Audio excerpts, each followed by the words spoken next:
What if I told you this skater girl would one day take over the sports world? What if I told you this is the only photo of him with a shirt on? Or that this guy is a bigger Cubs fan than Matt? What if I told you this man was the ultimate matchmaker? That one date could change their lives forever. And while you're focusing on the shot of a lifetime, you're getting a shot at the life you've always wanted. Adam Hirsch presents a 30 for 30 film. Stephanie and Matt, the real dream team.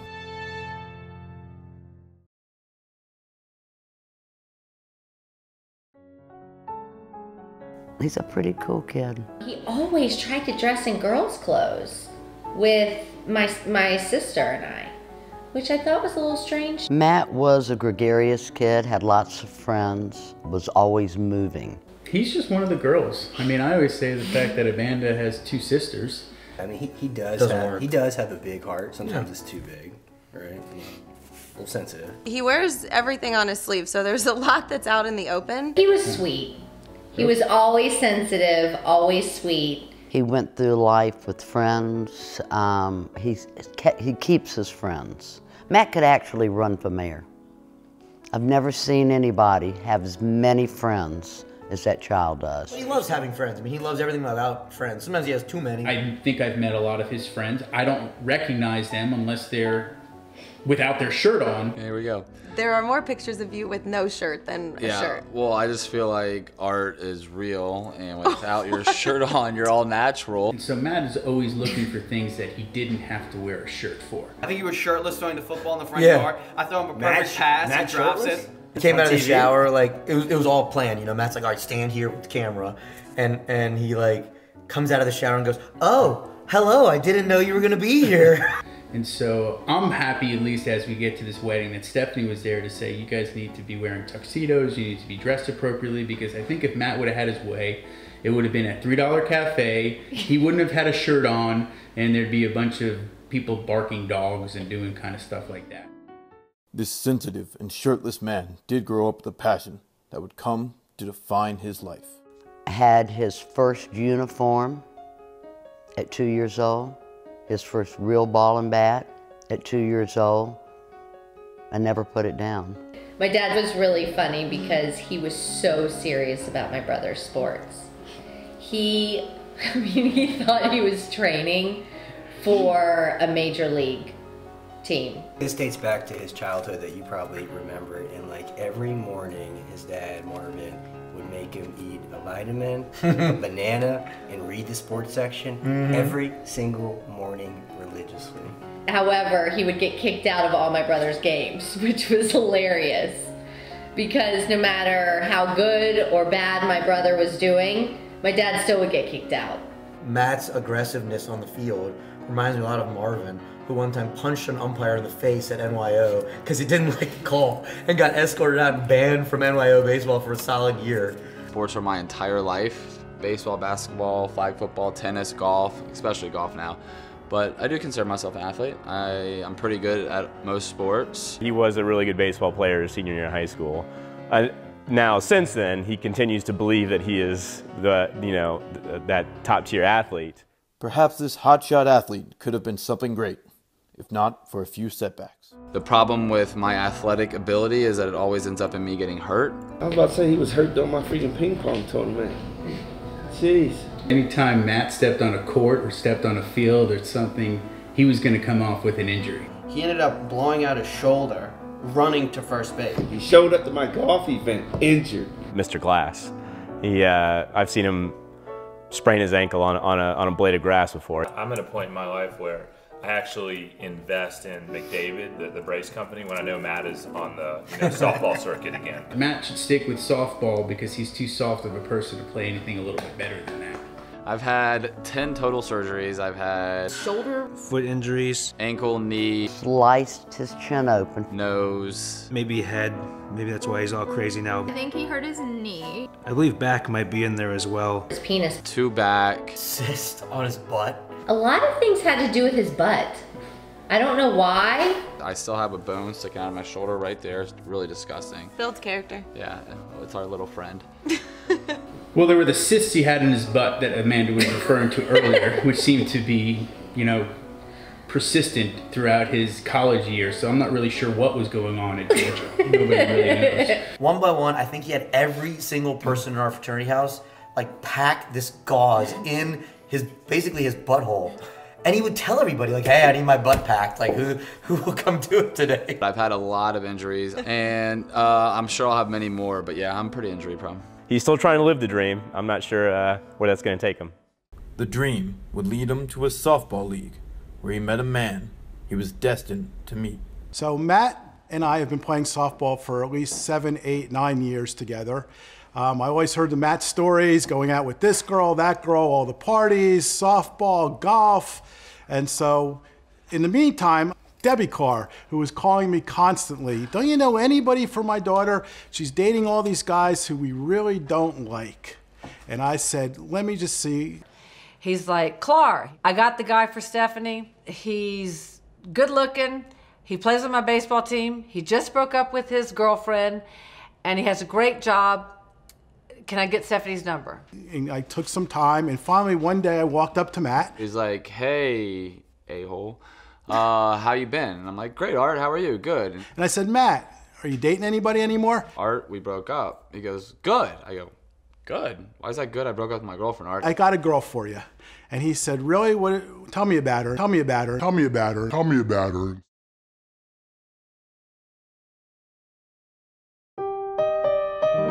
So from the beginning, everyone knew I was obsessed. I had my wonderful son, and that I was obsessed that I had to have a daughter, or else I would be probably put in a mental ward if I didn't have a daughter. True. Deborah had a boy, so she wanted a girl.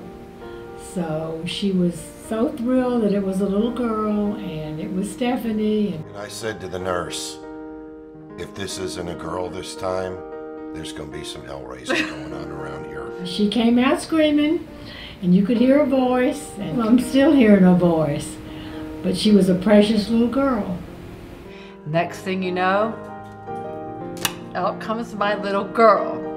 So the first thing we did, we popped a pink bow in this little girl's hair, and this little girl, 1 day old, pulled her pink bow right out. She will tell you what she thinks, no matter what. There's no dancing around it, which is great. There's no holding back, There's Stephanie. absolutely no holding back. And we're like, Steve's like, oh boy, we're She's gonna just be like in me. for it. We're gonna be in for it. Definitely we're gonna be in for a fun ride.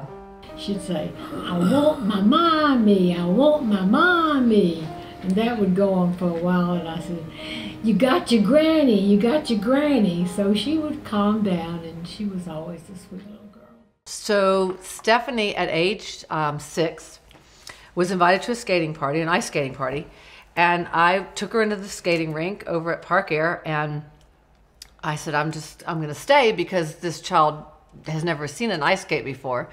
And they're like, no, we've got plenty of parental guidance here. Don't worry about it. You can leave and come back and pick her up in 2 hours. So I left, and I came back, and literally I walked in the door, and people bombarded me, and they said, oh my God, this kid of yours is like an incredible skater. And I'm like, really? And the next minute I know, she runs up to me, she goes, Mommy, the only thing I want to do in my life is learn how to ice skate. Right, Stephanie's always been athletically driven. She started figure skating when she was really, really young and moved up through the competitive ranks, and has always been her passion. And it's good to, likewise, mine was always tennis, hers was skating, so it kind of gave us a commonality in that we were both goal-oriented. From the videos I've seen and from the testimony of her family, I think she was a fantastic skater. Her skating coaches told me she was great. I think she could have worked on her outfits and appearance, I want to say. Is that the right word? I was fat. You can say it. I was fat. But beautifully fat. You were beautifully fat. You had a good heart. But She was like a little squishy caterpillar turned into a beautiful butterfly, right?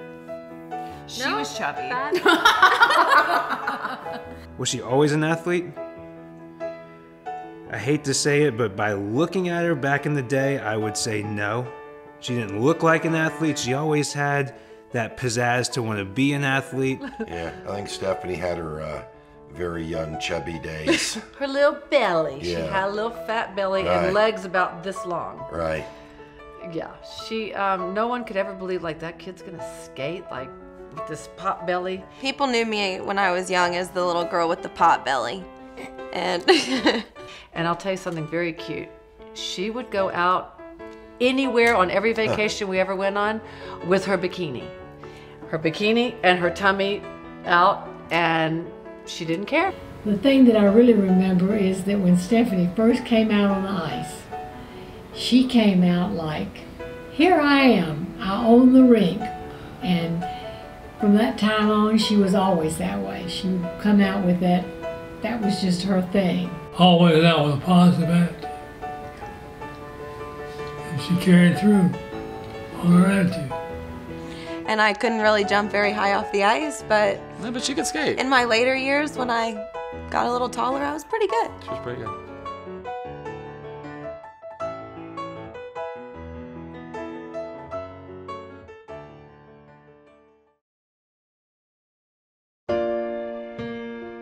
First time we met, can I take this one? You can take this one for now. First time we met was at Kaleidoscope. Mr. Art Seiden set us up on our first date. We went to Kaleidoscope to have a few drinks. I remember picking her up because I'm old school and I didn't want to meet there like most people do these days. Well, they went out at like 7 o'clock, and I just remember sitting here thinking, Steve, I haven't heard from Stephanie, and it had been like 3 hours. It was drinks, and it lasted like 3.5 hours. Yeah. They talked for, what, 4 hours or whatever. They had so much in common. The first thing they did was start talking about, I think, their animals. Well, and she came home from the date and told me everything that they talked about, like her talking about Kaiser, I remember, on our first date, which is such a big deal, and Maverick. Kaiser was like our family. He really was. He was like a person. Maverick had a very special place in Matt's heart. He was Stephanie's life, I have to say. But he was also her sleeping buddy. And I mean, wherever he would sleep, you would see Stephanie next to him, zonked. Matt and Maverick had one heart. Maverick was quick to hump, just like his father. The dog is the lifeblood of the family, and that's how we've always seen it. Everything kind of centers around the dog as if they're the glue. So when Matt came in, I think their love for animals that are mutually the same, I think maybe Matt filled that void. But Maverick was Matt's best friend, and I honestly feel like that's one of the strongest links between Matt and Stephanie. Their love for their dogs together, I think, was one of the biggest things that bonded Brought them. them together. They did cry on their first date, right. both of them. So they looked at each other and they were crying on their first day because I think their love for their dogs. Did you cry on your first date? Absolutely not. Did y'all cry on your first date? No. Cry? No. It's such a first date faux pas, right? You want the guy to be all tough, Sports. but yet gentle, I text my mom. but more tough. Sports. And the fact that he's sitting there crying, I can't take it. She made it sound like the sun was never going to go down again, that she just met the love of her life and she doesn't want to date anybody else. And we're sitting there having drinks and literally just nonstop conversation around dogs, our religion, sports, which was huge for me. I grew up a figure skater, and his sister grew up a figure skater as well at the same exact rink, but I never even knew her. Same coaches so. and everything. And so I can't even explain because I've been on many dates and so has she. And something was just so perfect and clicky and just amazing. I just remember thinking, I gotta tell my family about this. So I got up mid-drink and I said, I gotta go to the bathroom. And I didn't even have to pee or anything. When Matt told me after the first day, Mom, I have found her. It's the first time he ever said that about anybody. And I found out like months later that you sent the same kind of text to your mom. So when he got up to go to the bathroom, I didn't know how long he was going to be, so I just sent my mom a text and I said, Mommy, he is amazing. He's in the bathroom. And oh my God. and I'm like, oh my God, call me the second you get home, you know. And of course she called. The first thing I did when he dropped me off, I called my mom to let her know how the date went, and I said, you watch, I'm gonna marry this guy. So it was pretty wild that we both felt that on the same date. Yeah, it was perfect. This couple seemed destined for greatness, but soon, Matt's focus turned back to sports as a shot at his lifelong dream presented itself. So one of my favorite things to do growing up was take half-court shots. I practiced them all the time. He did talk about it a lot, and I know that's something he's been looking forward to his entire life. I'm a big Hawks fan. I had season tickets the last few years, and she worked for 92.9 and had a couple hookups within the Hawks organization. When I saw that as a season ticket holder, you could take a half-court shot for money, I jumped at it. So she talked to her people, I asked my ticket holder guy, and we set up a time and a date where I could take a half-court shot at the Hawks game. All that week, he was practicing half-court shots. There was a point where he hit like so many in a row. And I think he said at one point he made like 4 of 10 or 6 of 10. All I heard about the last 6 months was how he makes 5 out of 10 of them religiously in practice, and he's not gonna miss it. I was with him when he was practicing the days leading up to it. He guilted me to go to the gym with him, and did he make like 7 out of 10 or something? Yeah. I made, I think it was 9 out of 14 the day before. Like, half-court shot's my shot.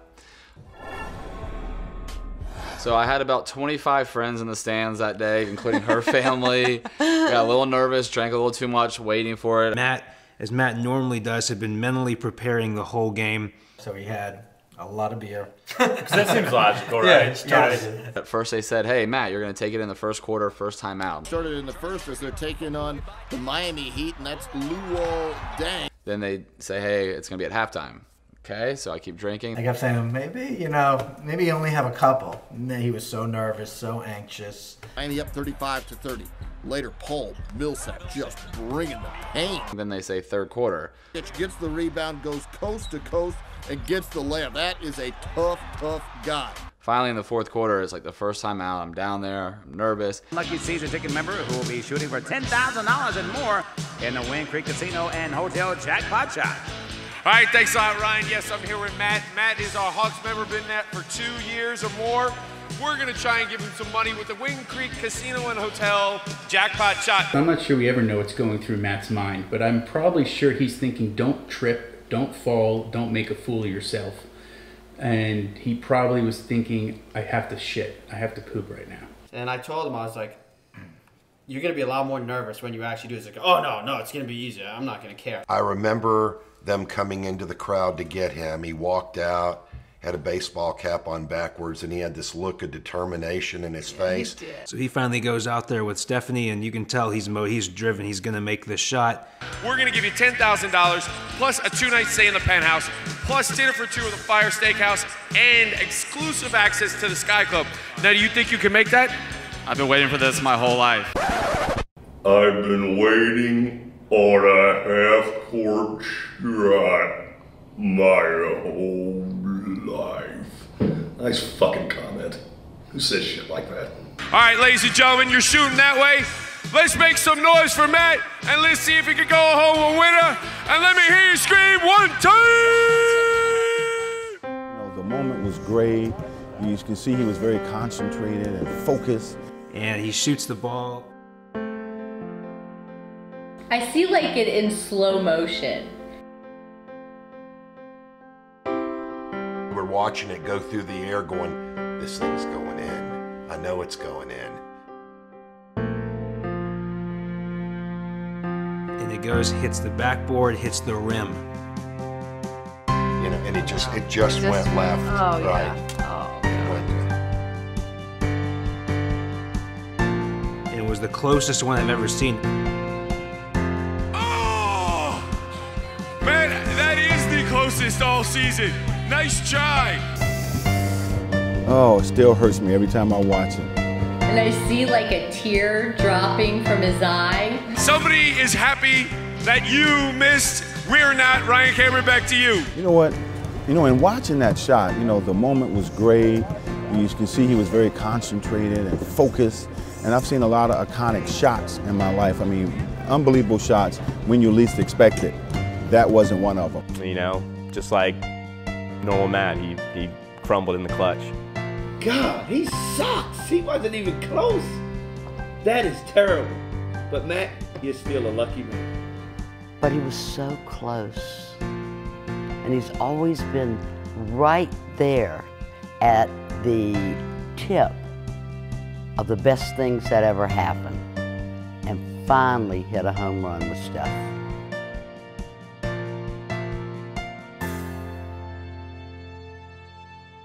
I knew they were perfect for each other, how they looked at each other. I could just tell. I've always felt as a brother they have a lot in common. They have the same common goals in life. They want the same things. They're just adorable together. They just mesh. They just mesh and they laugh at each other's jokes. They both have a great love for life and people and sports, and they're both very happy. And I think when they're together, they're even more happy. Right. And I think that's what it's all about. He's even okay with his tickle pillow. I mean, that in itself is like award winning. I think one thing that people may not know, some people might, I don't know, Matt has had something that's very near and dear to his heart for about 30 years. And my family knows, not my friends. And it actually looks like You brought my tickle pillow? Oh my God. This is Matt's tickle pillow. I can't believe you just did that. Can I tickle it? He like rubs it against his face, and that thing is disgusting. And this is about how it goes. Matt, can we please cuddle? He's like, oh, this is so amazing. This is really embarrassing. Oh. He still takes his pillow and rubs it around his face. This is Matt's first true love of his life. And I got it when I was 2 years old from my grandmother. It's about rags now. It's about this big, it's dirty, it's almost black. Oh, it's disgusting. gone. My family hates He it gets now. very They say you nervous. throw it away. Be careful. The poor child still sleeps with it to this day. He has his pillow. He has his pillow to hold on to. And it's anything but sweet. It's just weird. It's just not normal. So Yeah. I love that tickle pillow. So this is what people might not know about Matt is he just loves I'm gonna keep that over here. the tickle pillow. What is something that you know about each other that people might not know? This woman, beautiful, sweet, amazing. So glad I spend the rest of my life with her. She is full of gas. They both love to fart together and compare each other's farts. They just like love that. You can tell that she's sweet, but she has fire too. She sounds like an offensive lineman in the NFL until you turn around and you see this little 120-pound body going, there's no way that came out of that body. She is an Eisenberg. You can't say that on camera. Yes, you can say it on camera. Everybody's got to know. We both are. It's an Eisenberg trait, and you're going to be an Eisenberg, and I'm sorry to embarrass you, but he has what nobody knows about you, and it's a beautiful quality. You got to let it go. God only knows I wouldn't want to go to their house. But her burps are bigger than his, and yeah, they'll always her burps be. are the worst, yes. Her They'll burps always are... be. I've seen them argue, I've seen them fight, but I have also noticed, even if they're mad at each other, they never go to bed without saying, I love you. Matt'll put Stephanie to bed, as he does every night. And they just laugh at each other, and they have fun with each other, and it's just amazing that you can meet one day and the next day your whole life changes. And I think Matt is so fortunate. I've never seen him open his heart and love so totally and so completely. I'm just so sorry his father, who is his hero, is not here to see it. But I truly believe his father is here and is seeing everything, because he would have adored Stephanie as much as he adored Matt. I know my dad would want to be here. He would love Stephanie. And he's smiling down. I think Marvin would look at where Matt is in his life and who he's chosen to spend, or who's allowed him to choose to spend the rest of his life with, and be very proud. I think Stephanie's the type of gal that Marvin would really be proud to call a daughter-in-law. I think my favorite thing about Stephanie is just how well she fits with my family as an Eisenberg. I don't like to keep using that term, but it's just so true. Like, the way we are, how outgoing we are, just our mannerisms, what we do and say, and our filters, and it's just, she slid right in and fit perfectly. I think what I love most about Matt is that he isn't afraid to be himself, and that can be serious, but more so goofy, and it doesn't matter who he's around or what the circumstances. I know that I'm gonna live every day and laugh at least once during that day, and he's truly made me feel that every cliche saying that you can say about your significant other or when you find that special someone, it's all so true. Our differences really even out, complement us, but what we have alike is what makes our connection so deep. And, you know, I'd be so happy doing nothing every single day with him versus having something to do every day and not having him. So I always said I'd rather fight with him every day versus go be with someone else. And I just know that I'm gonna live every day, laugh and smile and cry, For sure. and end the day with an I love you. And I think that's what I love most about it.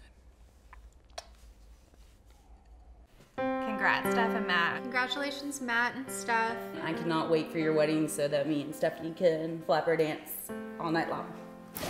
And then one of us is gonna fall and break something. Stephanie and Matt, best wishes on this wonderful journey as you build your new life together. Hey Stephanie and Matt, it's Devontae. I'm just sending you guys this video to congratulate you guys on getting married. I wish the best of luck and longevity for the both of you guys. I think you guys are the perfect couple, and I wish nothing but the best for you guys. And you see them fly too. But Matt had a look for many, many years for you, Stephanie. You didn't have to look as long. In the end, you know, we're all here because we love you. I think, Matt, you finally found the perfect girl for you. You guys make a perfect couple. And I'm certain there'll be a huge 1-year anniversary party, and a 2-year anniversary party, and then the 5-year, you know, reflection video. I know my dad would want to be here. He would love Stephanie. And he's smiling down. That's true. Marv will be there in spirit. We'll pour a little steak on the floor for him, make sure that he's part of it, and we'll eat some meat. And we can joke about Matt because he's an easy subject. He makes it real easy. But together they're wonderful. We're very happy for them. Steph's wonderful. We'd love to welcome her to the family, and are just very happy for them, and wish them nothing but mazel. I couldn't be happier for you both. Wish you a lifetime of health, prosperity, and happiness, and I'm excited to go along for the ride with you guys. So Matt, welcome very much to the family, and we love you and look forward to everything the future brings. Stephanie and Matt, I'm glad to say that I was your matchmaker, and I wish you all the luck in the world, and I can always look back and say, I'm the reason you're together. My words of advice would be to always care for each other, to be kind to each other. Don't change the way you are. Keep the same attitude towards one another, and appreciate and recognize what the other's needs are. And I think you'll find that it'll go a long way towards a happy marriage. Words of wisdom: laugh, laugh, laugh, laugh. Love big, laugh big. Never take each other for granted, and always put each other first. You'll have children one day and they'll be wonderful, but remember, those children grow up one day and leave the nest. So make sure the two of you always remain the most important. I want to congratulate you, and I think you guys are going to have, actually I know you guys are going to have a great life together. We're so proud of you both and love you both very much. We're happy to welcome Matt into our family, and oh my gosh, this is my best friend we're talking about here. So she's my daughter, my best friend, and my little love, and we have a lot to look forward to, and we're so excited for both of you guys. We love you guys so much, and we're so excited. Oh, Matt, I can't believe that our wedding is finally here and I get to marry you tomorrow. I could not have dreamed of a more perfect person for me. And the one thing I can say is loving you is so fun and so easy, and you put a smile on my face every single day. And it's just such a joy knowing that I get to come home to you every night for the rest of my life. And we have so many adventures to go on together, and having you by my side for the rest of my life is more than anything that I could ever ask for. You bring out the best in me. You challenged me to be better every single day. And all of my little quirks you accept me for. I get to be me, and I really get to be me when I'm with you and every second that we get to spend together. So thank you for loving me the way you do, and I cannot wait to love you and be with you every single day for the rest of my life. Let's go get married. Steph, this is real, it's happening, and I could not be more excited. I love you more than I've loved anything in my entire life, and I cannot wait to spend the rest of my life with you. Steve and Deb, Jeff, the Clark family, thank you so much for accepting me and everything. Your daughter and sister, Jeff, is the most amazing girl I've ever come across in my life, and she is just my teammate, my life, my heart, and we just cannot wait to spend the rest of our lives together. And babe, I love you. Thank you for putting up with me. It's not easy. Everybody knows how crazy I am and sensitive and tough, sports and everything, but she just accepts me for who I am, and I love you so much, Stephanie, and I just can't wait for you to be in Eisenberg and to be married to you and to have kids and to just grow our future together. I love you very much. Thank you for being you, and I love you.